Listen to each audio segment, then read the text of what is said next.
नमस्कार दोस्तों, मेरा चैनल कथा भक्ति सागर में आप लोग का स्वागत है। आज हम जितवाहन देवता की जन्म की कहानी सुनेंगे। एक गांव में एक लड़की अपने पिता के साथ रहती थी। उसने विवाह नहीं किया था। पहले के लोग जो थे सत्य पर रह जाते थे, वो लड़की भी विवाह नहीं की थी। उसका नाम मलमासी था। वो कभी प्राय पुरुष को देखती भी नहीं थी, पुरुष लोग को आँख उठा के भी नहीं देखती थी। वो अपने पिता के साथ रहती थी। कुछ समय के बाद उसकी पिता की मृत्यु हो गई, तो वो अपने लिए एक गांव से ही अपनी सखी सहेली को अपने साथ रखने लगी। अपना दोनों रहती थी। एक बार चौरचन का दिन आया तो रात दिन बारिश हो रहा था। उसमें क्या होता है कि गेहूं सुखा के कूट के आदमी उसका प्रसाद बना के खाता है, पारण करता है।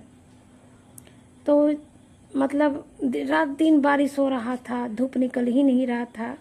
अब कैसे आदमी गेहूं सुखाए, क्या करे। और उसी समय उस गांव के जो राजा थे, राज्य के, उन्होंने मलमासी के घर गेहूं भेजवा दिया अपने सिपाही से और बोला कि उसको बोलना कि अपना धो सुखा के कूट के हमको देगी, हम चौरचन का पारण करेंगे। अब मलमासी क्या करे, बहुत चिंतित हो गई कि राजा का बात है, अगर नहीं भेजेंगे तो राजा क्रोधित हो जाएंगे। और बारिश है कि रात दिन हो रहा है, इंद्र भगवान सुन ही नहीं रहे हैं, रुक ही नहीं रहे हैं, रात दिन बारिश हो रहा है। उसने क्या किया, दूसरे दिन जब पूजा पाठ करती थी, उसने तो विवाह किया नहीं था, अपना पूजा पाठ भक्ति में रहती थी। दूसरे दिन जब पूजा पाठ करके उठी तो उसने सूर्यदेव को देख के ऊपर कहा कि हे सूर्यदेव, अगर आप धूप निकाल देंगे, बारिश रुक जाएगा, धूप निकल जाएगा, तो हम इस गेहूं को धो सुखा के राजा को दे देंगे कूट के, और मैं आपके साथ विवाह कर लूंगी, मतलब संगत करूंगी, विवाह करूंगी, ऐसा उसने कहा। उसके कहने के बाद ही बारिश रुक गया, खूब तेज धूप निकला। सबने अपना गांव में सबने धूप अपना निकाला, सुखवाया गेहूं, अपना कूटा छाटा।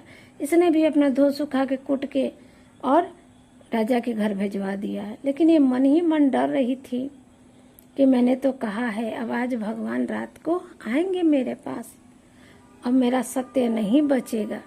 उसने क्या किया कि अपना घर आंगन खूब बढ़िया से लीप पोत के सब करके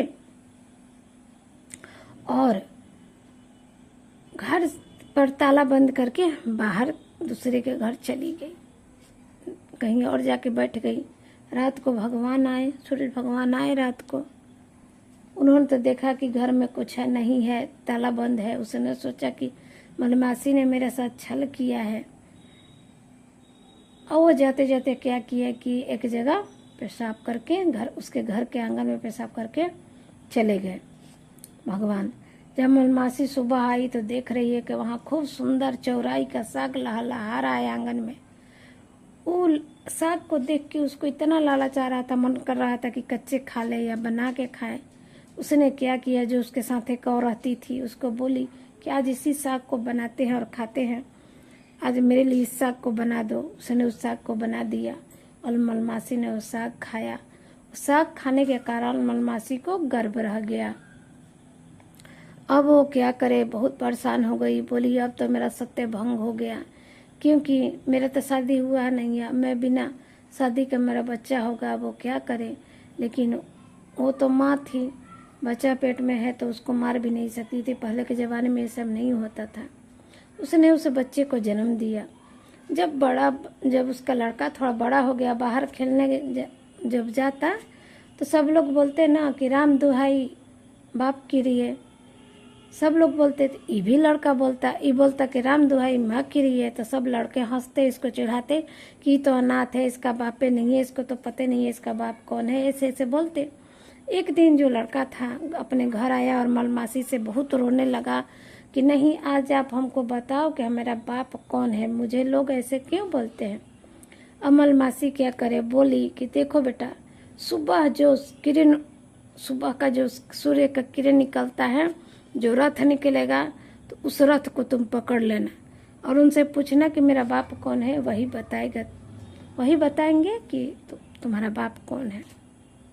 लड़का सुबह उठा और पहले के सत्य था, जमाना था जैसे ही सूर्य के किरण निकलने लगा, चक्का जो निकलने लगा, उसने जाके उस रथ को, सूर्यदेव के रथ को पकड़ लिया। पकड़ा तो सूर्यदेव गुस्सा गए, बोले कि दुष्ट कौन है जो मेरा रथ पकड़ रहा है। तब वो लड़का बोला कि मैं मलमासी का लड़का हूँ, मेरी माँ ने भेजा है मुझे पूछने के लिए, आप बताइए कि मेरे पिता कौन है। अब सूर्य भगवान क्या बोले, तुम्हारा पिता कोई भी हो, लेकिन तुम संसार में सभी के बच्चों के रक्षक करोगे। तुम संसार में पूजे जाओगे। अश्विन मास में कृष्ण पक्ष की अष्टमी को तुम्हारा आदमी व्रत करेगा और नवमी में पारण करेगा। तुम सारे संसार के जितने बच्चे हैं उनकी रक्षा करोगे और सभी बच्चे की माँ तुम्हारा व्रत करेंगी और तुम जितवाहन देवता के नाम से जाने जाओगे। ऐसा कह के और तुम धरती पर रहो। और वही ऐसा कह के वो अपना चले गए आकाश में, और उसी समय से जितवाहन देवता के नाम से उनका स्थान हो गया, उनका नाम हो गया, और उसी दिन से वो व्रत और त्यौहार शुरू हो गया। इसी के ऐसे ही जितवाहन देवता का जन्म हुआ था। जय हो जितवाहन भगवान की।